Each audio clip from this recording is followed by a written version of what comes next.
बिल्कुल गुंजन, और बात चाहे राजनीति की हो या फिर राजनेताओं की, हर चुनावी खबर इस बुलेटिन में दिखाएंगे। बिल्कुल, कोई भी खबर आपसे अछूती नहीं रहेगी। हर खबर अलग और नए अंदाज में आपके पास होगी। तो चलिए फौरन शुरू करते हैं हमारा खास बुलेटिन गंगा सवेरा।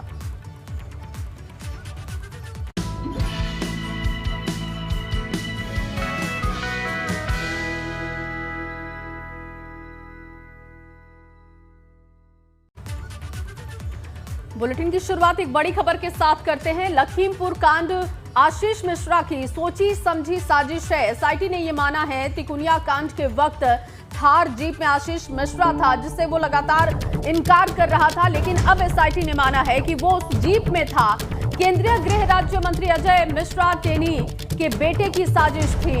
एसआईटी ने ये बात मानी है और एसआईटी ने तैयार की 5000 पन्नों की चार्जशीट एसआईटी ने तैयार की और इन तमाम पॉइंट्स को उसमें रखा गया है। तिकुनिया में आशीष, अंकित और लतीफ ने की थी फायरिंग, ये बात भी सामने आई है जांच के दौरान, जिस बात से लगातार आशीष इनकार कर रहा था कि वो थार जीप में नहीं था, लेकिन एसआईटी ने जो चार्जशीट दाखिल की है उसमें इसे मेंशन किया गया है।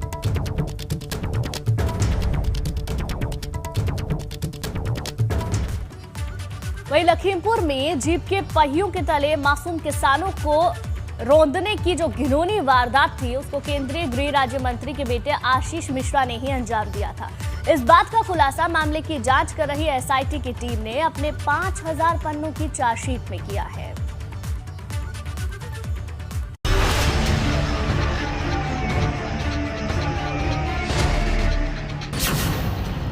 लखीमपुर हिंसा दुर्घटना नहीं, सोची समझी साजिश थी।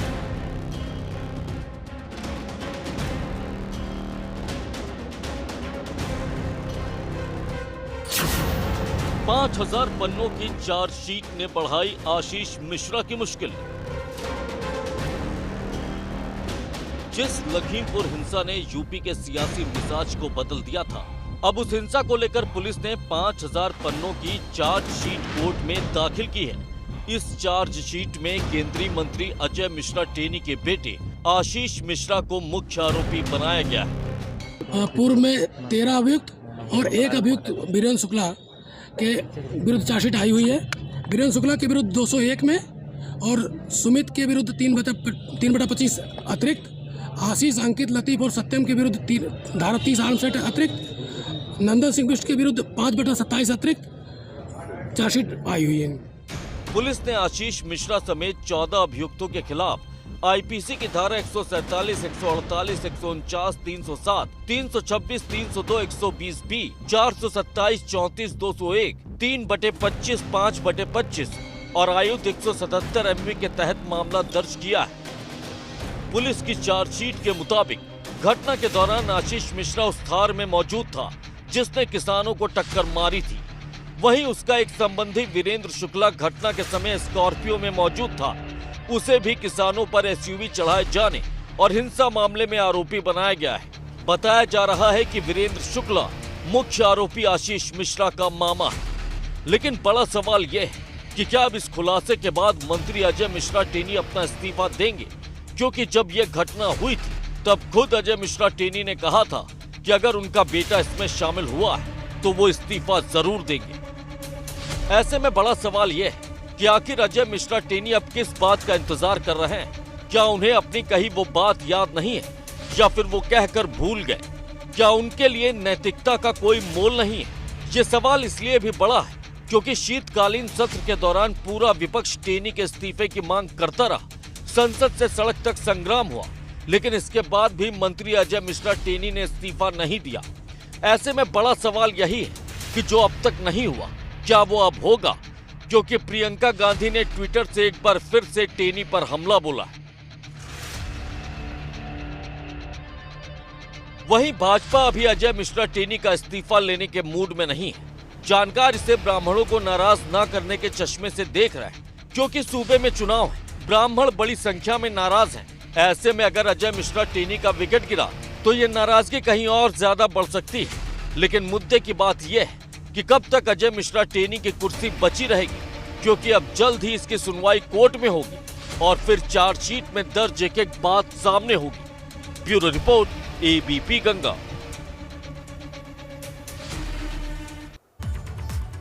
उधर समाजवादी इत्र बनाने वाले सपा एमएलसी और इत्र कारोबारी पुष्पराज जैन पंपी को आयकर विभाग ने कस्टडी में ले लिया है।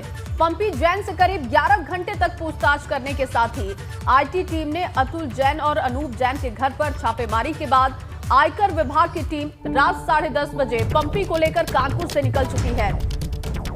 बताया जा रहा है कि आयकर विभाग की हिरासत में पंपी जैन को फिर कन्नौज ले जाया गया है। आपको ये भी बता दें कि पंपी जैन के खिलाफ लगातार 4 दिन से आयकर की रेड जारी है और आज 5वां दिन है। कन्नौज में अभी भी पंपी जैन के भाई से आयकर की टीम पूछताछ कर रही है। साथ ही आपको ये भी बता दें कि आयकर विभाग की टीम सोमवार की सुबह 11 बजे पंपी जैन को कानपुर लेकर पहुंची थी, जहां सबसे पहले पंपी को उनके भाई अतुल जैन के तिलक नगर स्थित रतन प्रेसिडेंसी ले जाया गया और यहां फिर से छापेमारी हुई और सपा एमएलसी से पूछताछ भी की गई। वहीं करीब 3 बजे आयकर विभाग की टीम 2 बड़े बैग में दस्तावेज लेकर निकली। अब इन दस्तावेजों को खंगाला जाएगा। इसके बाद पंपी जैन को लेकर कानपुर के आनंदपुरी स्थित उनके बहनोई डॉक्टर अनूप जैन के आवास पर पहुंची। यहां 31 दिसंबर को अनूप जैन के सील किए गए दोनों आवास की आयकर विभाग ने सील तोड़ी। इसके बाद यहां दोबारा से छापेमारी शुरू की गई। यहां भी पंपी जैन से लंबी पूछताछ की गई है। पूछताछ के साथ साथ जो दस्तावेज सामने आए हैं, जो कैश सामने आया है, वो वाकई चौंकाने वाला है।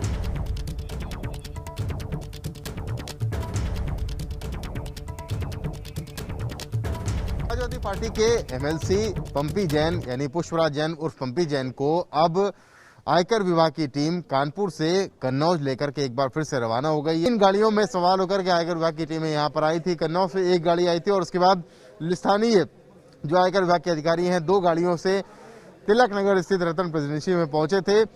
पूछताछ और पड़ताल के दौर में ये सामने आया है कि दस्तावेजों को खंगाला गया है।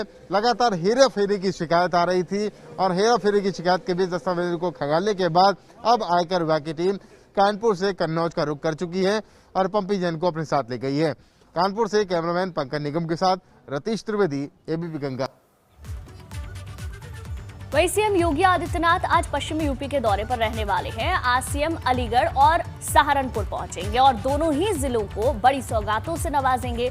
सीएम आज अलीगढ़ में जहां कासिमपुर का दौरा करेंगे तो वहीं सहारनपुर में देवबंद के दौरे पर रहने वाले हैं। पहले सीएम अलीगढ़ पहुंचेंगे और अलीगढ़ दौरे पर सीएम योगी जिले को 7,000 करोड़ की परियोजनाओं की सौगात देंगे, जिसमें कासिमपुर पावर हाउस की 660 मेगावाट यूनिट का उद्घाटन और Uttar Pradesh power transmission corporation limited के 400, 220 और 132 केवी के 9 उपकेंद्रों का लोकार्पण शामिल है। इसके अलावा सीएम 120 केवी के 3 बिजली उपकेंद्रों का शिलान्यास भी करेंगे। इसके अलावा सीएम अलीगढ़ के छात्र छात्राओं को स्मार्टफोन और टैबलेट का तोहफा भी देंगे। सीएम यहां के करीब 2000 छात्रों को आज स्मार्टफोन और टैबलेट वितरित करेंगे। आपको बता दें कि अलीगढ़ के 200 स्टूडेंट्स को पहले ही लखनऊ में टैबलेट वितरित किया जा चुका है। अलीगढ़ के बाद सीएम योगी दोपहर करीब 2 बजे सहारनपुर के दौरे पर पहुंचेंगे। देवबंद में सीएम आज ATS कमांडो सेंटर का शिलान्यास करेंगे। देवबंद में सीएम योगी एक जनसभा को भी संबोधित करने वाले हैं। तय कार्यक्रम के मुताबिक जनसभा स्थल से ही वो ATS कमांडो ट्रेनिंग सेंटर का भी शिलान्यास आज करेंगे। तो सीएम के कई कार्यक्रम हैं। पश्चिम यूपी को कई सौगातें आज मिलने जा रही है सीएम की तरफ से। सोमवार को भाजपा अध्यक्ष JP नड्डा ने पदाधिकारियों के साथ बैठक की। पहले लखनऊ के पार्टी कार्यालय में बैठक हुई और फिर सीएम आवास पर बैठक का दौर चलता रहा। बीजेपी कार्यालय पर JP नड्डा ने जहां 22 कमेटी और विभाग के प्रमुखों के साथ बैठक की, जिसमें 9 जनवरी को लखनऊ में होने वाली पीएम मोदी की महारैली को लेकर रणनीति तैयार की गई और उसकी रूपरेखा के लिए पदाधिकारियों को विशेष जिम्मेदारी भी सौंपी गई। बिल्कुल 9 जनवरी को लखनऊ में होने वाली प्रधानमंत्री मोदी की महारैली में भाजपा की 10 लाख लोगों को भीड़ जुटाने की कोशिश है।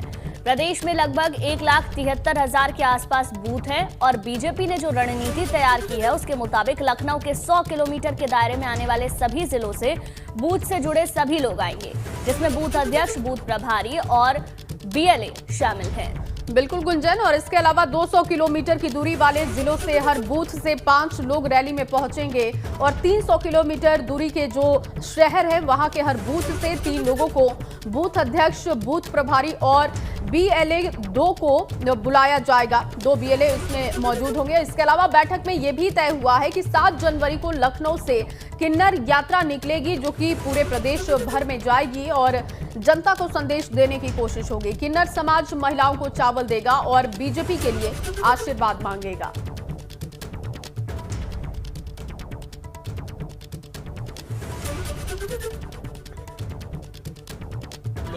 एक ही बात कहते हैं कि 2022 में फिर हम उत्तर प्रदेश में 300 से ज्यादा सीटें जीत रहे हैं। फिर से भारतीय जनता पार्टी का कमल खिल रहा है।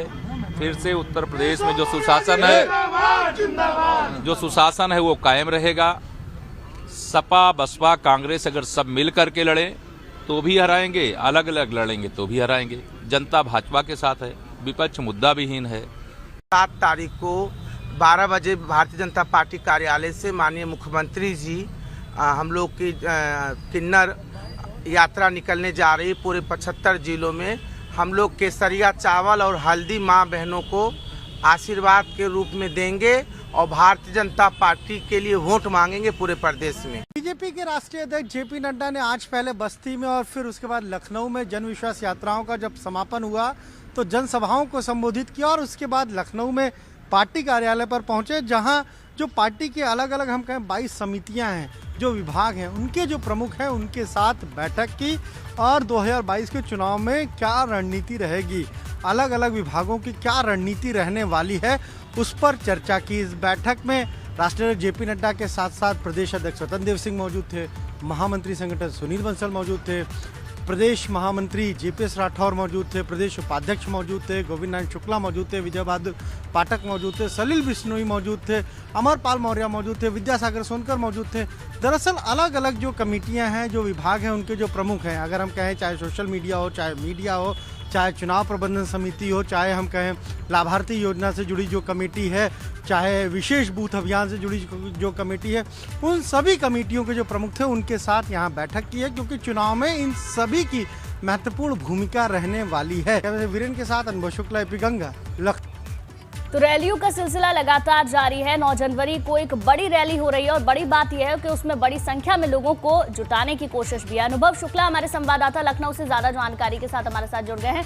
अनुभव, 9 जनवरी को प्रधानमंत्री मोदी बड़ी रैली करेंगे, क्या तैयारी उसको लेकर की जा रही है, क्योंकि ये भी कहा जा रहा है 10 लाख लोगों की भीड़ वहां पर जुटाई जाएगी। देखिए, बिल्कुल का जब राष्ट्रीय अध्यक्ष आए जेपी नड्डा, उन्होंने इसी बात को लेकर चर्चा की। 2 बैठकें हुई। एक बैठक तो हुई जो 22 कमेटियां हैं अलग अलग, जिनमें चुनाव संचालन कमेटी है, लाभार्थी योजना से जुड़ी कमेटी है, विशेष बूथ अभियान से जुड़ी कमेटी है, जो अगर हम कहें जो मीडिया विभाग है, जो सोशल मीडिया विभाग है, तमाम जो अन्य विभाग है, कुल मिला के ऐसे 22 विभाग और कमेटियां हैं। उन सब के जो प्रमुख हैं उनके साथ भी जेपी नड्डा ने एक बैठक की और ये तय हुआ कि 2022 के विधानसभा चुनाव में किसकी क्या भूमिका रहने वाली है, कैसे सारी चीज़ों को आगे बढ़ाना है। चुनाव प्रबंधन में जो लोग हैं वो कैसे उन सारी चीज़ को आगे बढ़ाएंगे, जो लाभार्थी योजना से जुड़े वो कैसे लाभार्थियों तक संदेश पहुंचाएंगे, क्योंकि आज से वो भी एक अभियान शुरू हो रहा है। और इसके बाद 2 घंटे बैठक तो पहले प्रदेश कार्यालय पर चली, उसके बाद जेपी नड्डा, सुनील बंसल, स्वतंत्र देव सिंह, ये लोग मुख्यमंत्री आवास गए और वहां पर भी तकरीबन 1.25 घंटे तक एक बैठक हुई है, जिसमें प्रधानमंत्री नरेंद्र मोदी की जो 9 तारीख को, जो सबसे पहले एबीपी गंगा ने अपने दर्शकों को खबर दी थी, 9 जनवरी को वो रैली होगी। और हालांकि इसमें थोड़ा सा परिवर्तन हुआ है। पहले कहा जा रहा था कि डिफेंस एक्सपो मैदान में होगा, पर अब रमाबाई अंबेडकर मैदान में वो रैली होगी। और इसके लिए एक विशेष रणनीति तैयार की है बीजेपी ने, यानी 100 किलोमीटर, 200 किलोमीटर, 300 किलोमीटर के जो दायरे में शहर आते हैं, वहां से कितने लोगों को लाना है, उसकी पूरी तैयारी पूरी कर ली गई है, पूरी स्ट्रैटेजी तैयार कर ली गई है। लेकिन अब कितनी बड़ी संख्या में लोग जुटेंगे ये देखने वाली बात होगी। बहुत बहुत शुक्रिया अनुभव आपका तमाम जानकारी के लिए। तो 2022 के रण को फतेह करने में जुटी भाजपा आज से नया चुनावी अभियान भी शुरू करने जा रही है। इस अभियान के तहत भाजपा की केंद्र और प्रदेश सरकार की योजनाओं का लाभ पाए लाभार्थियों के दरवाजे तक भाजपा सरकार के मंत्री, विधायक, सांसद और सभी बड़े पदाधिकारी पहुंचने वाले हैं। इन लाभार्थियों से संवाद कर बीजेपी को वोट करने की अपील करेंगे। और इस अभियान को लाभार्थी संपर्क अभियान नाम से आज से शुरू किया जाएगा। और इस अभियान में केंद्र और यूपी सरकार के मंत्री, सांसद, विधायक और सभी बड़े पदाधिकारी यूपी के सभी लाभार्थियों से मिलेंगे। लाभार्थियों के चंदन, कुमकुम और स्टिकर लगा के उनको बीजेपी के पक्ष में वोट करने की उनसे अपील भी होगी। और यही नहीं, उन लाभार्थियों के साथ सेल्फी भी खींचकर सोशल मीडिया पर डालनी होगी। और प्रदेश के करीब 6,50,00,000 लाभार्थियों तक पहुंचने की कोशिश होगी और उन्हें अपने पाले में लाने की बीजेपी की ये रणनीति है।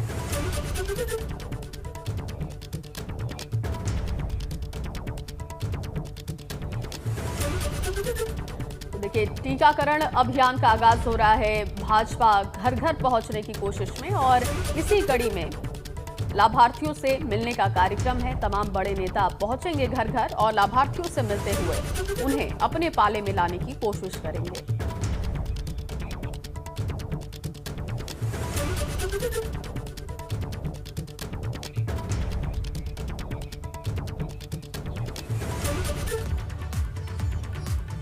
और चलिए अब बात करेंगे धुआंधार 22 की। हरदोई में सपा नेता अबू आजमी ने साधा भाजपा पर निशाना, कहा अजय मिश्रा टेनी को बचा रही है भाजपा।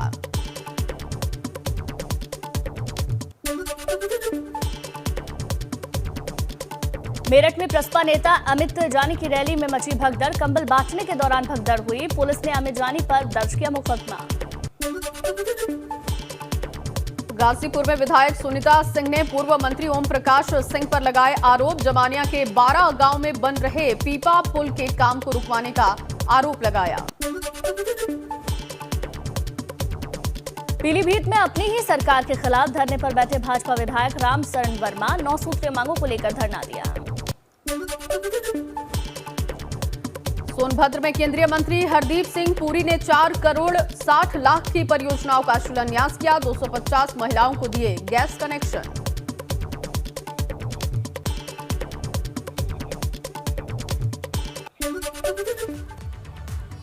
तो जैसे जैसे चुनाव नजदीक आ रहे हैं, भगवान कृष्ण नेताओं के सपनों में भी आने लगे हैं। भाजपा सांसद हरनाथ सिंह ने इसको लेकर एक लेटर भी लिखा है। लेटर के बारे में बता दीजिए आप। बिल्कुल गुंजन, अखिलेश यादव पहले ही कह चुके हैं कि उनके सपनों में भगवान कृष्ण रोज आते हैं। यानी सपा हो या फिर भाजपा, हर कोई बांसुरी वाले को अपना बता रहा है। ये रिपोर्ट देखिए।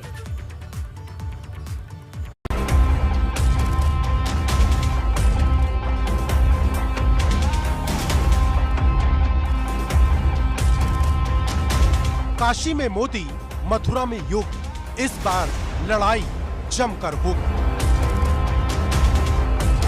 अब की बार मथुरा पर आर पार, कृष्ण करेंगे बेड़ा पार। 22 के महारथी कृष्ण किसके बनेंगे सारथी? देश के सबसे बड़े सूबे की लड़ाई अयोध्या और काशी के बाद अब मथुरा पर आ गई है, क्योंकि मुख्यमंत्री योगी के मथुरा से चुनाव लड़ने की चर्चाओं ने ऐसा जोर पकड़ा है कि सूबे की राजनीति का पारा चढ़ गया है। भाजपा के राज्यसभा सांसद हरनाथ यादव ने जेपी नड्डा को एक चिट्ठी लिखी, जिसमें योगी को मथुरा से चुनाव लड़ाने की मांग की। लेकिन बात सिर्फ चिट्ठी लिखने तक सीमित नहीं है, क्योंकि हरनाथ सिंह यादव ने एक बात भगवान कृष्ण के सपने में आने की भी कही। उन्होंने कहा कि योगी मथुरा से चुनाव लड़े, ये खुद भगवान कृष्ण की इच्छा है।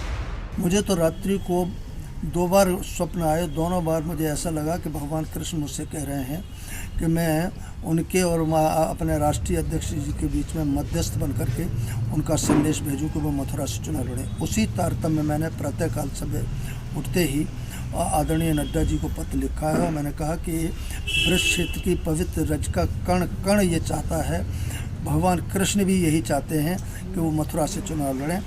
लेकिन 22 की महाभारत में कृष्ण किसके सारथी बनेंगे? क्योंकि भगवान कृष्ण सिर्फ हरनाथ सिंह यादव के सपने में नहीं आते, अखिलेश यादव के सपने में भी आते हैं। रात में हम पे आए, रात हमारे सपने में आए थे भगवान कृष्ण, कह रहे थे आपकी सरकार बनने वाली है। और एक बार नहीं आए, हर दिन आते हैं। हर दिन, कोई दिन ऐसा नहीं जिस दिन भगवान हमारे सपनों में ना आकर के कहते हो कि आपकी सरकार बनने जा रही है।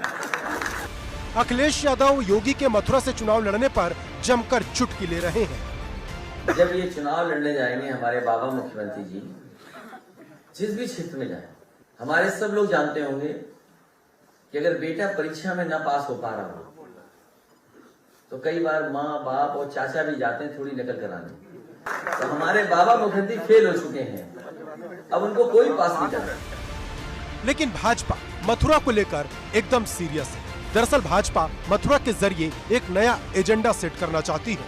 अयोध्या को केंद्र में रखकर भाजपा इस नारे को उछालती रही, अयोध्या काशी तो झांकी है, मथुरा बाकी है। पिछले ही महीने डिप्टी सीएम केशव प्रसाद मौर्य ने मथुरा की बारी है वाला ट्वीट कर दिया था और सीएम योगी ने भी कहा था कि मथुरा वृंदावन भला कैसे छूट जाएगा। अयोध्या में राम मंदिर बनने से खुश हैं सभी लोग, और अभी काशी में भगवान विश्वनाथ का धाम भी भव्य रूप से बन रहा है, आपने देख लिया ना। और फिर मथुरा वृंदावन कैसे छूट जाएगा।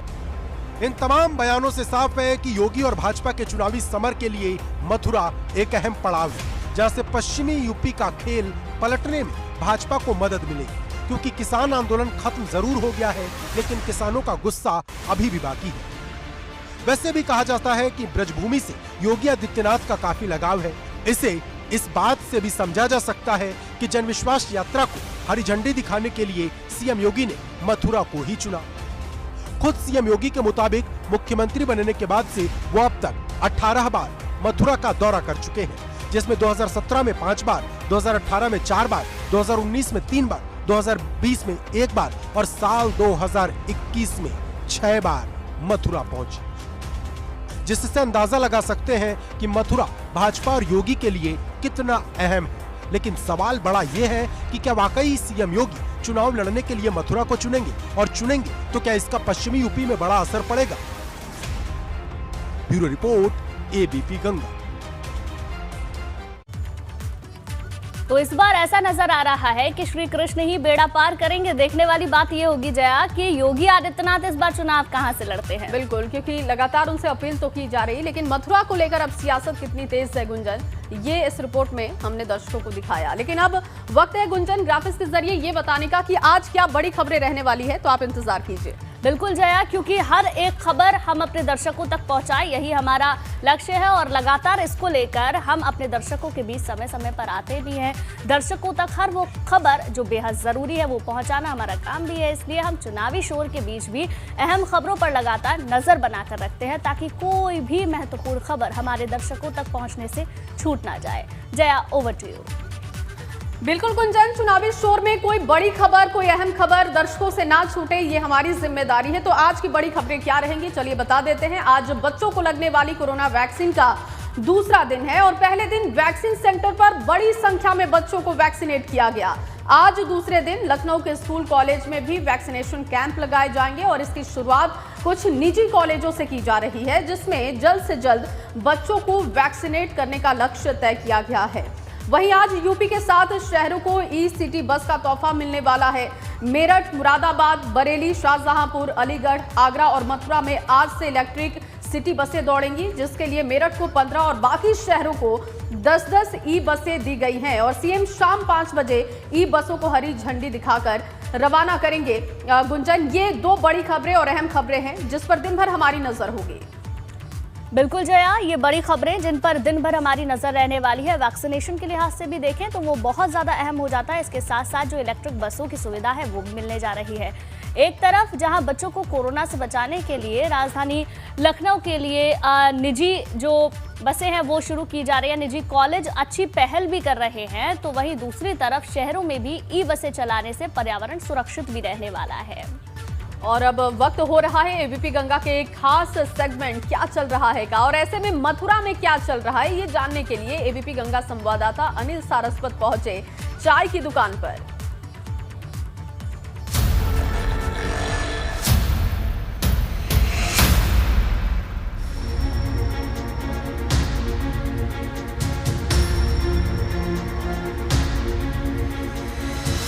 हम हैं इस समय मथुरा के होली गेट चौराहे पर कि ये चुनाव के नजदीक आते आते चुनाव की दुकानों का माहौल भी गर्म हो जाता है। हम उनसे जानेंगे कि यहाँ पर इस समय क्या चल रहा है। जी बताइए, क्या नाम है आपका? सिद्धार्थ चतुर्वेदी एडवोकेट नाम है मेरा। सिद्धार्थ जी बताइए, 2022 का चुनाव आ रहा है, इस समय मथुरा में चल क्या रहा है? 2022 का चुनाव अगर मेरिट पे होता है तो भाजपा वालों को पब्लिक ढूंढ करके मारेगी और उसमें पिटने वालों में सबसे पहला नंबर मेरा भी है, क्योंकि मैं भी भाजपा से जुड़ा हुआ हूँ। हमारे साथ और भी कुछ लोग हैं जी, बताइए क्या नाम है आपका? भुवन भूषण मेरा नाम है। बताइए 2022 का चुनाव आने को है, इस समय मथुरा में क्या चल रहा है, क्या माहौल है? मुझे व्यक्तिगत रूप से ये लगता है, देखा जा रहा है कि मथुरा का माहौल गर्माता जा रहा है, चुनाव नजदीक आते हैं। मथुरा हमेशा से राजनीति का केंद्र रहा है और मथुरा में राजनीतिक जागरूकता भी बहुत है, लेकिन जैसे जैसे हम लोगों से बात करते हैं या चर्चाएं होती हैं, चाहे चाय की दुकान पे हो, कचहरी में हो,